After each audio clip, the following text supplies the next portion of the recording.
Εταιρεία Τέμπη, ελληνικά προϊόντα γάλακτος, Νικόλαος Τάχας, Κωνσταντίνος Ρόμπας. Το ταξίδι της εταιρείας ξεκίνησε το 1965 στη Θεσσαλία, όταν οι αδερφοί Τάχα τελειοποίησαν τα μυστικά της τυροκομείας. Αυτά τα οικογενειακά μυστικά μεταβιβάστηκαν από γενιά σε γενιά μέχρι σήμερα. Η Τέμπη, ελληνικά προϊόντα γάλακτος, γεννήθηκε από το πάθος των σημερινών ιδιοκτητών για καινοτόμα προϊόντα που κατασκευάζονται από αγνά υλικά και την πίστη τους στη μεσογειακή διατροφή.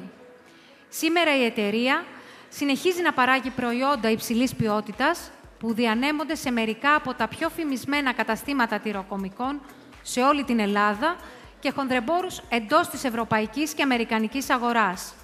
Αυτή την περίοδο η εταιρεία επεκτείνει την εμπορική δραστηριότητά της σε όλη την Ευρωπαϊκή Ένωση και τον υπόλοιπο κόσμο.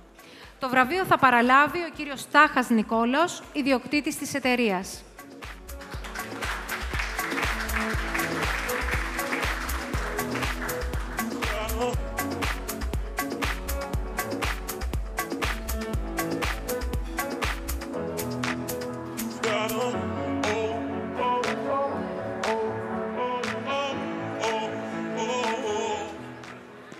Γεια σας.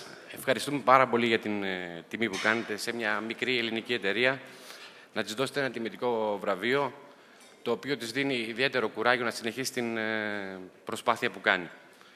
Επίσης, θα ήθελα να ευχαριστήσουμε ιδιαίτερα την εταιρεία Μασούτης που έδωσε την δυνατότητα το τελευταίο 1,5 χρόνο να έρθουν πιο κοντά τα δικά μας προϊόντα και στον Έλληνα καταναλωτή. Ευχαριστώ πολύ. Να είστε καλά.